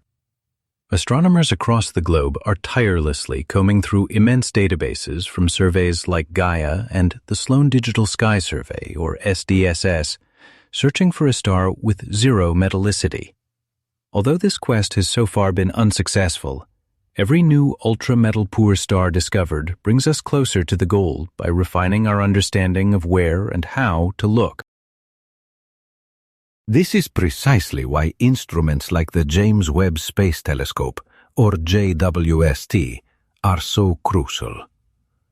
The JWST acts as a time machine, enabling us to gaze 13.5 billion light-years into the past and see the light from the very first galaxies where these stars were born. While it can't distinguish individual population 3 stars, it can capture their collective glow, analyze their combined spectra, and provide powerful confirmation that they did indeed exist. The information from JWST about the dawn of the cosmos, when paired with the findings of stellar archaeology in our own galactic neighborhood, gives us 2 formidable tools. Together, they will finally allow us to illuminate the cosmic dark ages and reconstruct the complete narrative of how our universe evolved from its simple origins into the breathtaking complexity you see today. And in this journey to the past, the unassuming, ancient star Methuselah serves as one of our most important guides. We've explored the intricate details of how stars evolve, the profound questions of cosmology, and the ongoing search for the universe's first suns. With the main elements of the Methuselah puzzle now assembled, I think it's time to step back and look at this whole story from a higher vantage point. You see, this narrative is about more than just a single star. It's a perfect case study that vividly illustrates the true nature of the scientific process. In popular culture, scientific breakthroughs are often depicted as sudden flashes of brilliance and triumphant moments of discovery. Archimedes crying, "Eureka!", Newton being inspired by an apple, or Einstein formulating his iconic equation. However, genuine science is a far more complex, nuanced, and, I believe, fundamentally human process. It's a journey where the most critical role is played not by strokes of genius, but by the laborious effort of wrestling with uncertainties, mistakes, and contradictions. The tale of Methuselah is not a story about discovering an absolute truth, but rather a testament to the power of honestly confronting and systematically reducing uncertainty. Let's rewind to the very beginning, to the moment that astonishing age of 16 billion years was first reported. How did the scientific world respond? There was no widespread panic, nor were there calls to abandon the entire framework of modern cosmology. The reaction was something else entirely. The immediate response of any skilled scientist to a finding that challenges established principles is not to abandon the theory, but to question the finding itself. This core tenet of scientific thought is captured by the motto of the Royal Society of London, one of the world's most ancient scientific bodies, Nullius in verba, which translates to, "Take nobody's word for it." Before you would demolish a structure, you must first be absolutely certain that its foundation is cracked, rather than simply having a flaw in your measuring tools. The researchers studying Methuselah were acutely aware that their findings came with uncertainties. They at no point declared the star's age to be precisely 16 billion years. Instead, their conclusion was framed with far more caution. Our calculations, which rely on data from the Hipparcos satellite and our models of stellar evolution, suggest the most probable age for this star is approximately 16 billion years. However, when we account for all known sources of potential error, we can state with 95% confidence that the true value falls within a specific range, perhaps from 14 to 18 billion years. This principle of using error bars or confidence intervals is fundamental to every branch of experimental science. There is no such thing as an absolutely precise measurement in the real world. When you step on your bathroom scale and it reads 70 kilograms, you don't believe your mass is exactly 70.0 kilograms. You instinctively realize the true figure might be 70.1 or 69.9, contingent on the scale's precision. Science takes this intuition and builds it into a formal, rigorous mathematical system. Scientists meticulously examine every conceivable source of error, from random fluctuations in their instruments to systemic issues stemming from calibration or imperfections in their theoretical models. This careful analysis was what truly mattered in the Methuselah paradox. The range of uncertainty for the star's age, while narrow, did slightly overlap with the range of uncertainty for the universe's age. At the time, the age of the cosmos wasn't known with perfect accuracy either. It was estimated at 13.8 billion years, give or take about 100 million years. So, while the central estimates of 16 billion and 13.8 billion years were in clear conflict, a slim, statistically unlikely, but not impossible chance remained. It was conceivable that Methuselah's actual age was at the very bottom of its estimated range, like 14 billion years, while the universe's true age was at the very top of its range, say 13.9 billion years. In that scenario, a discrepancy would persist, but it would be far less severe. This is precisely why the issue was labeled a statistical tension and not a refutation of cosmology. This tension acted as a warning flare, signaling to the scientific community that something was amiss. It told us that either our measurements were not as accurate as we believed, or our models were failing to account for certain influencing factors. All the subsequent research we've explored was a direct effort to resolve this tension, a form of detective work aimed at pinpointing and minimizing these sources of uncertainty. The primary suspect, you'll recall, was the star's distance, as the error margins in the Hipparcos data were simply too broad. Then, the Gaia telescope entered the picture, and with its extraordinary precision, it drastically reduced those error bars. This new, more accurate distance measurement yielded a revised, more precise range for the star's luminosity, which in turn led to a new, younger, and more accurate age estimate, thus relieving the tension. The second area of suspicion fell on the stellar models themselves. Scientists began to probe their own assumptions. How certain were they about the nuclear reaction rates fed into their simulations? Were they correctly accounting for the diffusion of elements within the star? How precisely did they know this specific star's oxygen content?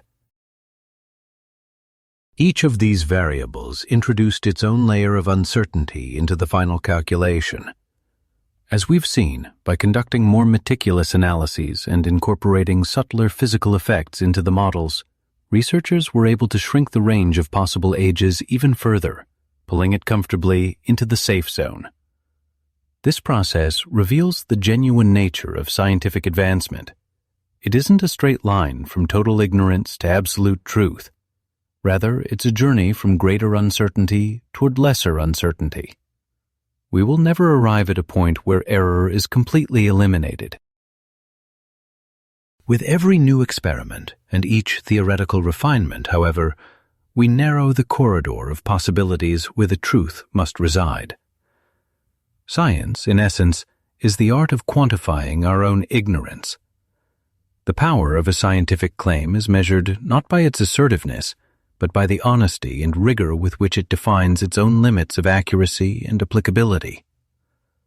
This story also serves as a brilliant demonstration of another crucial aspect of science, its interdisciplinary collaboration and the power of cross-verification. Consider for a moment how many completely distinct fields of study converged in this narrative. There was astrometry, the science of measuring celestial positions, represented by the Hipparcos and Gaia missions. We saw nuclear physics, which supplied the data on reaction rates inside stars, and hydrodynamics and thermodynamics, which describe how energy moves within them. Spectroscopy played a key role in determining the star's chemical makeup from its light. And tying it all together was cosmology, the study of the universe in its entirety. The Methuselah paradox emerged at the crossroads of two major disciplines, stellar astrophysics and cosmology, and solving it marked a triumph for their consistency. Just think about how remarkable that is. We possess two entirely separate methods for measuring cosmic time. One method is based on analyzing tiny temperature variations in the radiation that has traveled to us from an epoch when the universe was just 180,000 years old. The other is founded on studying the life cycle of a single star located right here in our own cosmic neighborhood, using entirely different physical laws and observational data. Ultimately, when all the refinements are made, the data points to a remarkably consistent vision of our universe. The most ancient star in our galactic neighborhood is estimated to be between 12 and 13 billion years old, which fits perfectly within the 13.8 billion year age of the cosmos itself. The harmony between these figures provides one of the most compelling affirmations that our fundamental understanding of the universe is on the right track. Paradoxes and crises, far from representing failures in science, actually serve as its primary drivers of progress. Each statistical inconsistency creates an opportunity for growth, acting as an invitation to investigate more deeply and to develop more advanced instruments and refined theories. The Methuselah paradox, for example, pushed astronomers all over the world to rethink their methodologies, which led to substantial advancements in the field. In a similar vein, the Hubble tension that exists today is compelling cosmologists to seek out new physics. Even if this discrepancy is eventually revealed to be a mere systematic error in one of the experiments, the very process of identifying and rectifying it will fortify the reliability of our measurements for the future. Science is never hesitant to admit, "We do not know," or "We were mistaken." In fact, this capacity for doubt and self-correction is its greatest advantage. The story of Methuselah is not about how a single star dismantled cosmology.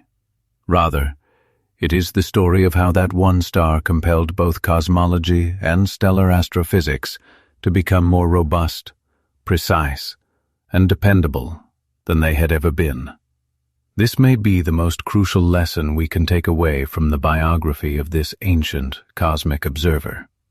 So far, I have described Methuselah as if it were some unique cosmic artifact, a solitary elder that has weathered the ages. While it is undeniably the most renowned and extensively studied of the ancient stars, it would be inaccurate to view it as a total anomaly. In truth, Methuselah is simply the most luminous and proximate example of an entire hidden population of stars within our galaxy. This clan of primordial stars, born at the dawn of the universe, still roams the vastness of the Milky Way, carrying with them the memory of its formative, chaotic years. The scientific pursuit of these stars is a tale of how astronomers figured out how to pluck these precious needles from the immense haystack of our galaxy. To grasp where and how to look for these stellar patriarchs, you must first recall the basic architecture of the Milky Way. Most of us envision it as a flat disk with spiral arms, with our sun residing on the outskirts of one of them. This disk is indeed the galaxy's most conspicuous feature, concentrating most of the gas, dust, and young, brilliant stars. However, this disk is only part of the story. It is situated within a much more massive, almost spherical structure known as the galactic halo. You can think of the halo as both a stellar graveyard and the galaxy's cradle, populated by ancient stars and globular clusters. Unlike stars in the disk, these objects don't follow neat, circular orbits. Instead, their paths are chaotic and elongated, resembling a swarm of bees. Because the stellar density in the halo is extremely low, it shines far more dimly than the disk. The modern hierarchical model of galaxy formation posits that large galaxies like the Milky Way grew not from the inside out, but by gradually absorbing and merging with smaller dwarf galaxies. As these dwarf galaxies were pulled in by the Milky Way's powerful gravity, they were torn apart. Their stars spilled out into the halo, forming long, stellar streams, like beads from a broken necklace. Over eons, these streams blend together, and the stars from these consumed galaxies become integrated into the halo's general population. It is for this reason that the halo, filled with these interstellar immigrants, is precisely where we must search for the universe's oldest witnesses. After all, dwarf galaxies were some of the very first structures to form in the cosmos, acting as the fundamental building blocks from which larger entities were later constructed. Therefore, the stars born inside these dwarf galaxies are that very second generation, formed from gas enriched only by the first supernovae. Methuselah is one of these interlopers, and its elongated, inclined orbit clearly indicates its extragalactic origins. But how can we possibly distinguish these ancient halo stars from the billions of others? The main criterion, as you now know, is their chemical makeup, specifically their profoundly low metallicity. The mission for astronomers is to locate stars composed almost entirely of hydrogen and helium. This task is analogous to searching for a person with an exceptionally rare blood type. You have to test a vast number of samples just to find a few that match. The earliest systematic hunts for such stars began in the 1980s. Astronomers like Timothy Beers and his associates came up with an ingenious approach. They photographed parts of the sky using special filters designed to be sensitive to particular spectral lines, especially those of calcium. In stars with low metal content, these absorption lines are exceptionally faint. By assessing the brightness of stars through these different filters, they could shortlist candidates that were likely to have low metallicity. They would then use large telescopes equipped with spectrographs to perform a detailed chemical analysis on these chosen stars and confirm their status. This work was arduous and time-consuming, but it yielded incredible results.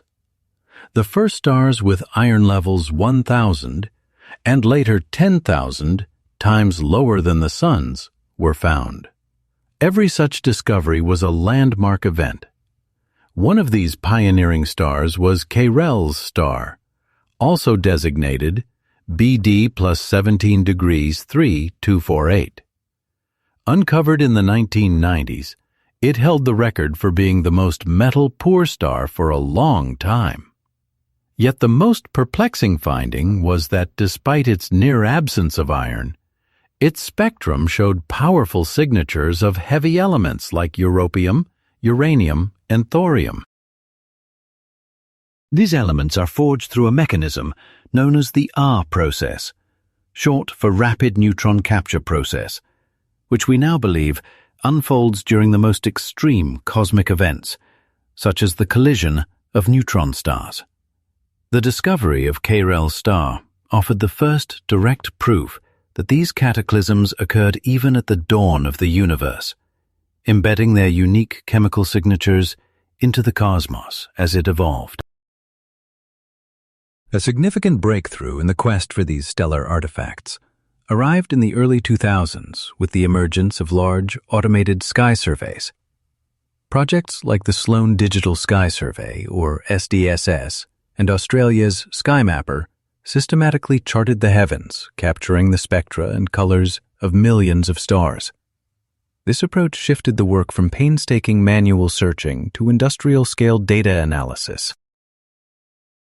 Using this massive collection of information, specialized algorithms automatically identified stars with abnormal colors or spectra, which indicated a very low abundance of metals.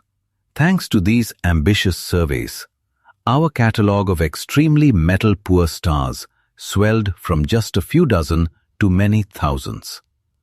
allowing astronomers to classify these objects into distinct groups based on their chemical eccentricities, such as the so-called carbon-enhanced metal-poor stars.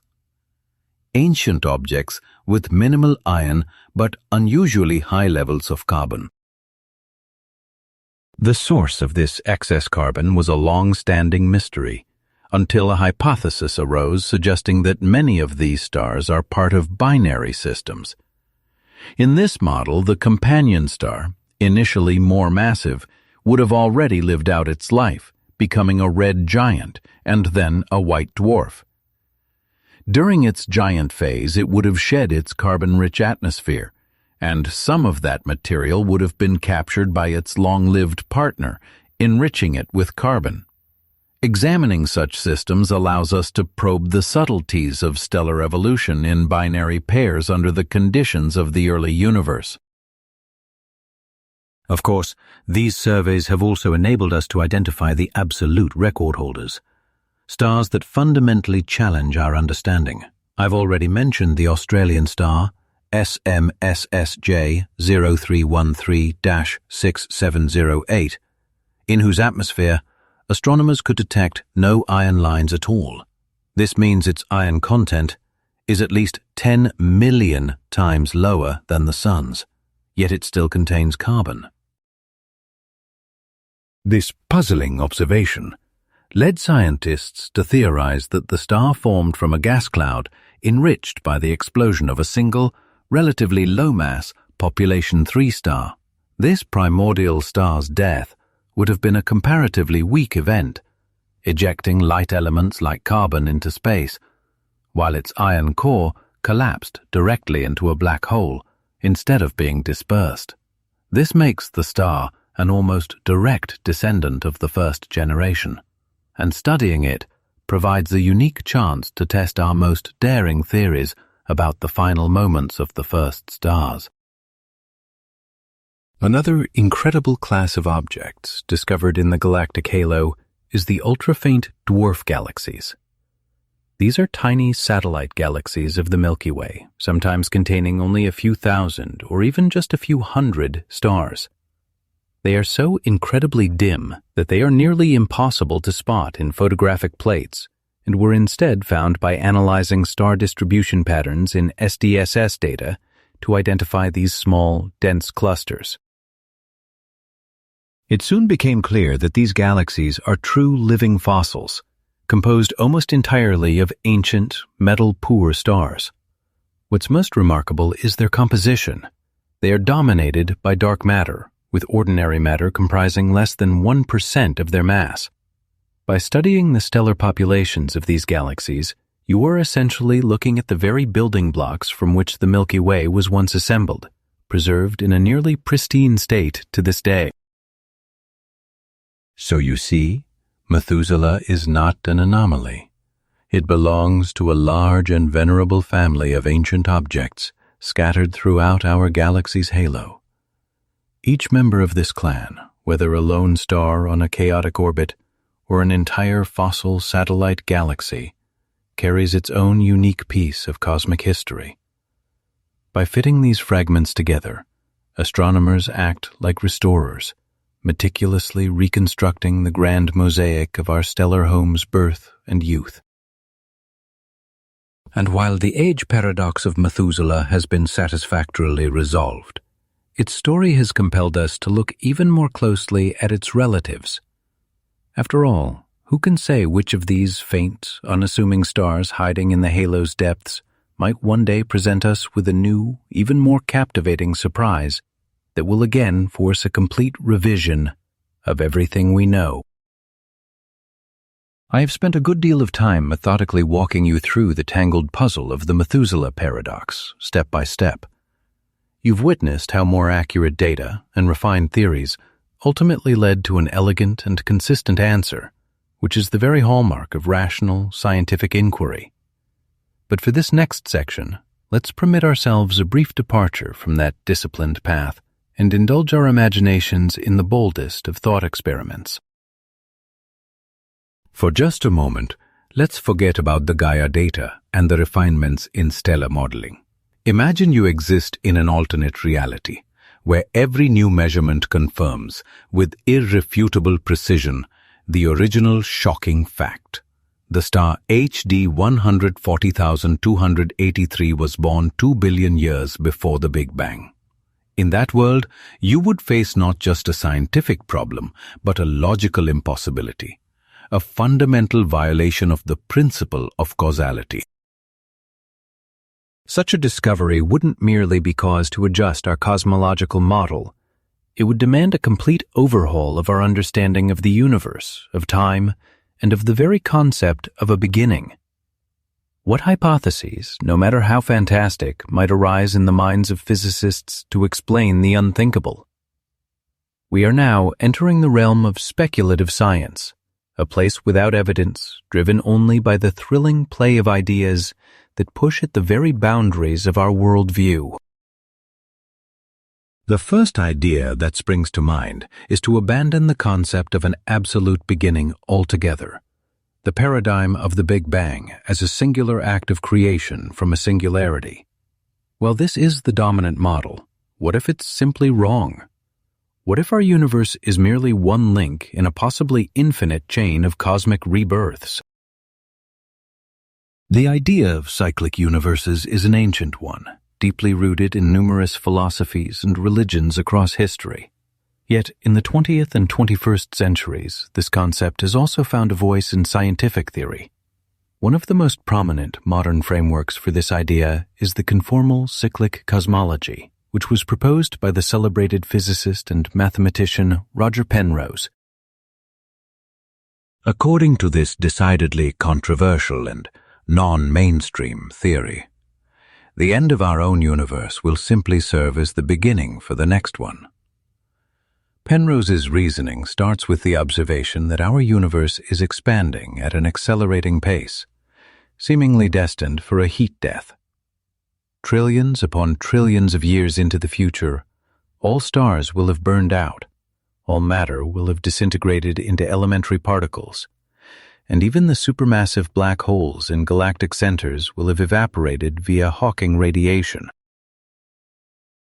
In this distant future, the universe will become an infinitely expanding, cold, and nearly empty soup, composed of photons and other massless particles. And it is here that Penrose executes a brilliant mathematical maneuver.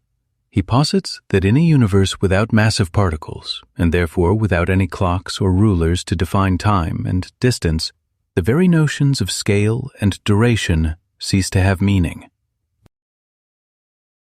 Such a universe becomes mathematically equivalent, or conformally equivalent, as physicists term it, to the conditions of the Big Bang, a state that is incredibly hot and dense, yet also consists of particles that behave as if they are massless.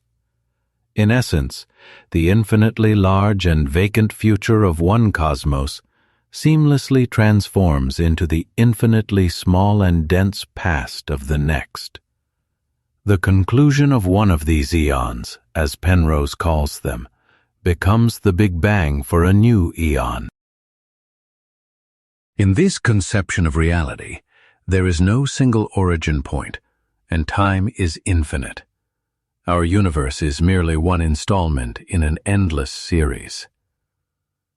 Now, let's bring our attention back to Methuselah. Could this star be a relic that somehow survived from a preceding eon? Penrose's theory would say no, because the transition from one eon to the next is supposed to destroy all matter and information from the prior cycle. However, some advocates of this idea speculate that a trace of the previous cycle might persist, perhaps in the form of gravitational waves, or, in the most daring versions, as some type of exotic, stable particle. Could Methuselah have been formed from such relic matter? This possibility seems extraordinarily unlikely, but in a world where a star appears to be older than the universe itself, all potential explanations must be explored. Penrose and his collaborators even assert that they have identified anomalous concentric circles in the cosmic microwave background data, which they interpret as evidence of black hole collisions from the previous eon. While the majority of cosmologists regard these claims with significant skepticism, the idea itself remains captivating. There is a different set of cyclic models that are based on string theory and the concept of additional spatial dimensions. In the ekpyrotic or cyclic model, developed by Paul Steinhardt and Neil Turok, our three-dimensional universe is envisioned as just one of two branes, short for membranes, that are floating in a higher dimensional spacetime. In this framework, the Big Bang is not the dawn of time, but is instead the result of a collision between our brane and a parallel one. After this collision, the branes separate, expand, and cool, which is consistent with what we observe in our universe. Then, drawn by some force, they begin to move toward each other once more until they collide again, sparking the start of a new cycle. This model also lacks an absolute beginning, and one could theoretically entertain the possibility of something being carried over from the previous cycle into our own. But there is another, no less astonishing possibility to consider. What if our universe is not the only one in existence? What if it is just one of countless bubbles floating in a vast multiverse? The concept of a multiverse emerges from several different areas of modern physics. For instance, the theory of eternal inflation proposes that inflation, the super-rapid expansion that occurred in the first fractions of a second after the Big Bang, never actually stops in some regions of space, constantly spawning new pocket universes, each potentially with its own unique physical laws. In this view, our universe is not the whole of existence, but simply our local observable horizon, our cosmic bubble. These bubbles might be completely isolated from each other, but certain theories allow for them to collide, or even to be connected by wormholes, otherwise known as Einstein-Rosen bridges. This possibility opens the door to the boldest of hypotheses. What if Methuselah is not native to our universe at all, but is an interloper from another, older universe bubble that somehow made its way into ours? Perhaps it was thrown into our universe following a collision between our bubble and its home bubble, or maybe it traveled through some kind of exotic wormhole. This scenario certainly sounds like science fiction, and we have absolutely no evidence to support such a hypothesis. However, it would explain the age paradox without violating the laws of physics within our own universe. While nothing in our world can be older than the Big Bang, that rule would not apply to an object that arrived from an outside reality with a different timescale.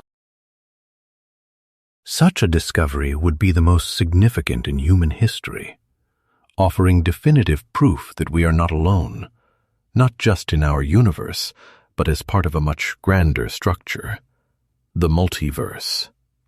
It is critical to understand that all of these concepts, Penrose's cyclic cosmology, the colliding branes model, and the hypothesis of interlopers from the multiverse, reside at the extreme edge of modern theoretical physics.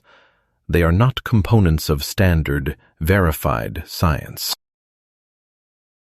These are attempts to peer beyond the known horizon, built upon mathematical models that we are not yet able to test through experiments.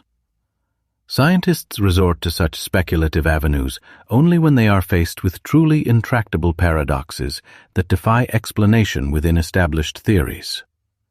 Fortunately, as we now know, the Methuselah paradox did not ultimately require such radical solutions.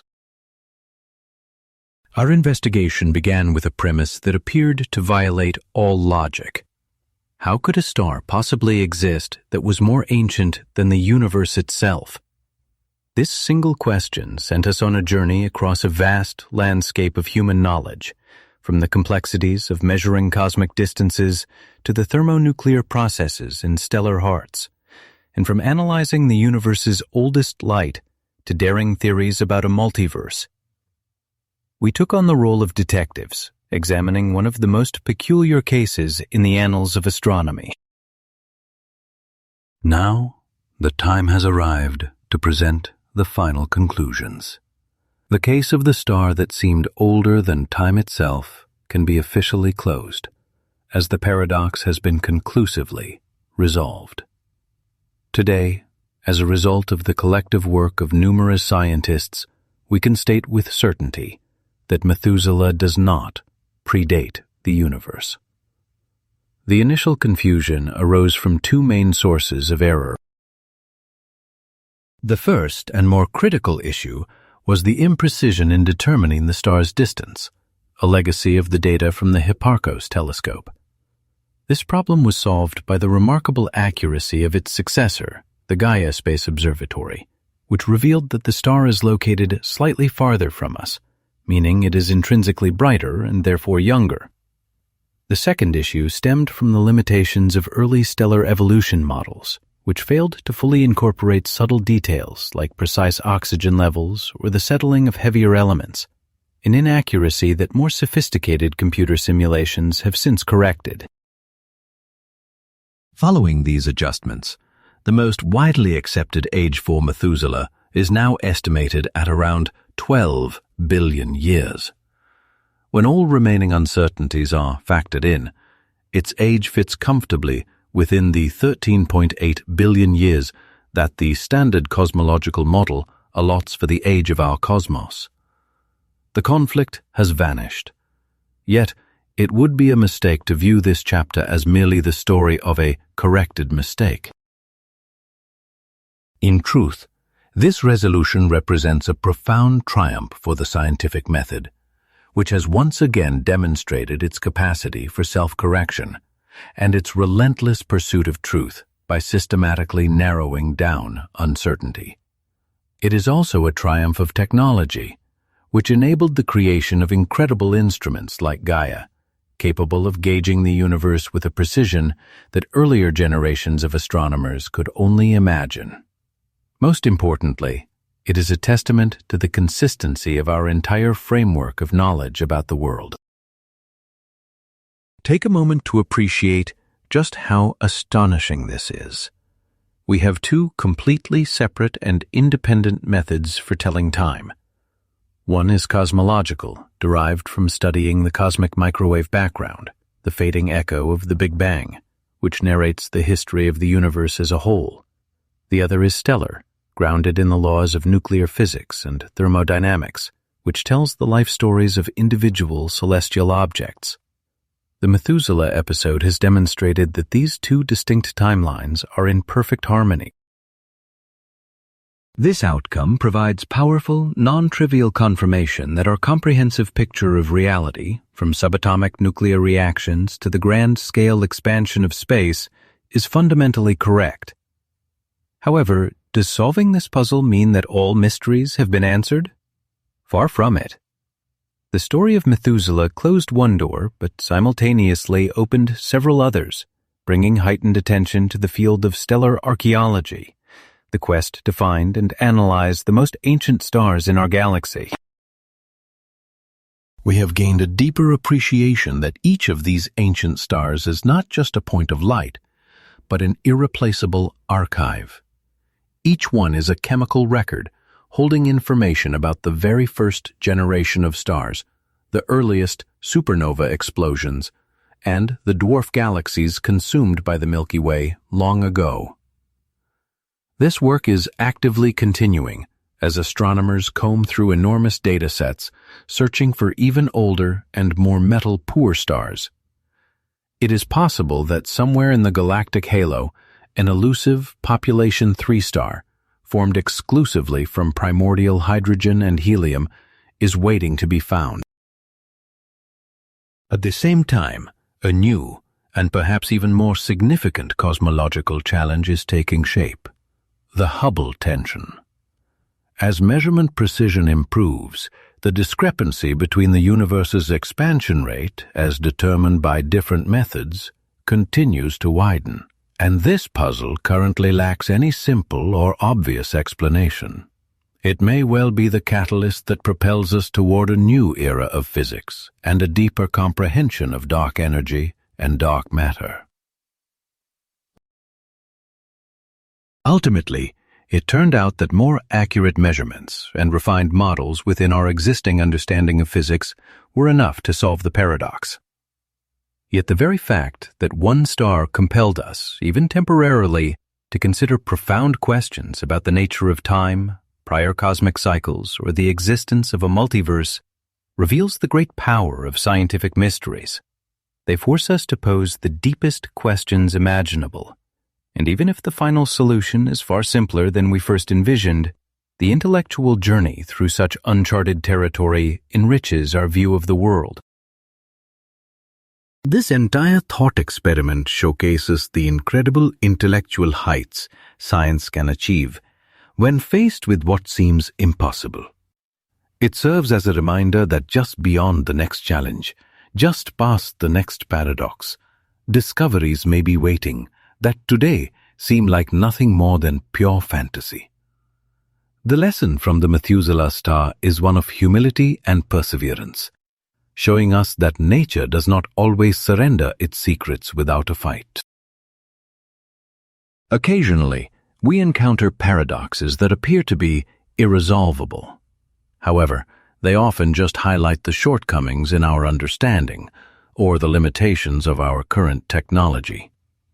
Instead of giving up, our responsibility is to meticulously examine every step of our logic, engineer superior instruments, and formulate more precise theoretical models. So, the next time you gaze upon the star-filled night sky, I hope you'll recall this account. Keep in mind that every single glimmering point represents not merely a celestial body, but a complete narrative stretching back across billions of years. Among them are our contemporaries, youthful newcomers, and ancient elders like Methuselah, who observed the very birth of our galaxy. These celestial bodies stand as quiet observers of the universe's grand evolutionary journey. Driven by our intellect and innate curiosity, we are gradually but confidently deciphering their silent language and interpreting the epic tales they have to share.